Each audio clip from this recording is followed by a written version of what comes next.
बिस्मिल्लाहिर्रहमानिर्रहीम।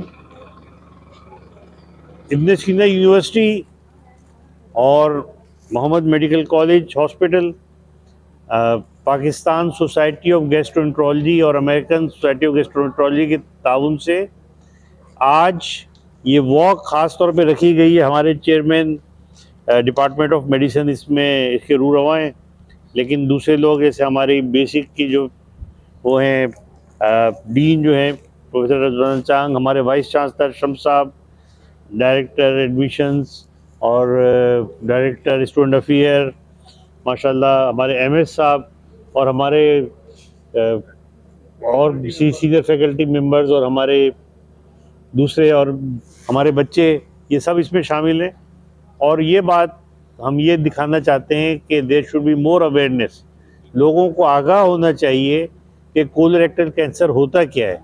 Colorectal cancer जो है वो ख़ास तौर पे बड़ी आंत का कैंसर है और ये दुनिया में तीसरे नंबर पर, यानी लंग कैंसर और ब्रेस्ट कैंसर के बाद सबसे ज़्यादा कॉमन है। और इसमें अगर आप सिर्फ इंग्लैंड की फिगर्स उठाएं तो 25,000 केसेस सालाना होते हैं, जिसमें से 15,000 डेथ्स होती हैं।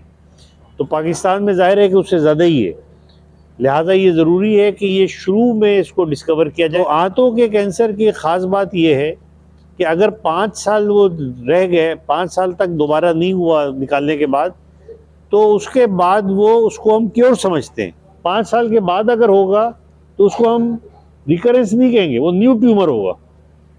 जाहिर है कि उसको उतने रिस्क है ट्यूमर का जितना दूसरों को, बल्कि थोड़ा सा ज़्यादा, लेकिन वो न्यू ट्यूमर होगा। रिकरेंस जो है वो 5 साल के अंदर होगी।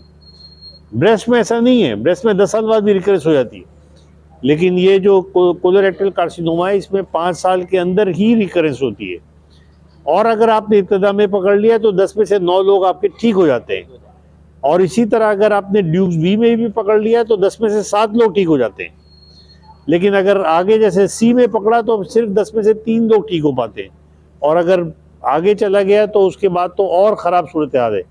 लिहाजा ये बात समझने की है कि हमें जब भी किसी को, यानी ये कि टॉयलेट में खून आता हो, पेट में कोई गोमड़ निकल रहा हो, भूख नहीं लग रही हो, बिला वजह वज़न कम हो रहा हो, तबीयत गिरी गिरी रह रही है, तो उसको चाहिए डॉक्टर को दिखाए। और डॉक्टरों को चाहिए कि आंतों की जो बीमारियां हैं अगर वो उसके अलामात हैं तो वो, जैसे डॉक्टर कादिर साहब हैं जो गैस्ट्रोएंटरोलॉजिस्ट हो, हमारे यहाँ पूरा डिपार्टमेंट है इनका, उनके पास भेजें।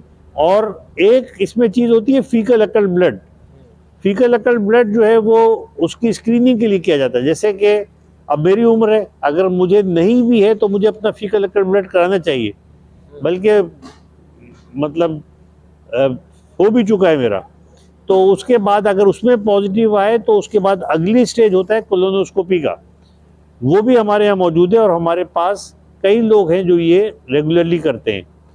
तो मैं ये समझता हूँ कि आज के दिन का फ़ायदा ये होना चाहिए कि लोगों तक ये पैगाम पहुँचे, वो अपने घरों में अपने बुज़ुर्गों की ख्याल रखें। अच्छा, अगर ख़ानदान में कोई मौजूद है जिसको कि कोलोरेक्टल कैंसर हुआ है, तब और ज़्यादा ज़रूरी है कि जल्दी कराया जाए और रेगुलर कराया जाए। तो उसके लिए हमारे पास डॉक्टर कादिर की क्लिनिक होती है यहाँ पर आएँ, मेरी क्लिनिक होती है, मेरे पास आ जाए, हम लोग जो है वो करा लेंगे उनकी इन्वेस्टिगेशन। और अगर ज़रूरत पड़ी तो कोलोनोस्कोपी भी हो जाएगी, और ज़रूरत पड़ी और निकला तो ऑपरेशन भी यही हो जाएगा।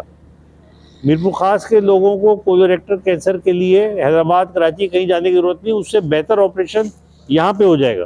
तो अल्लाह का शुक्र है मौजूद है, मगर हम ये नहीं कर सकते कि आप ड्यूक सी में आए और हम ड्यूक सी एक आपको रिज़ल्ट दे दें, क्योंकि ये कहीं ये मुमकिन ही नहीं है।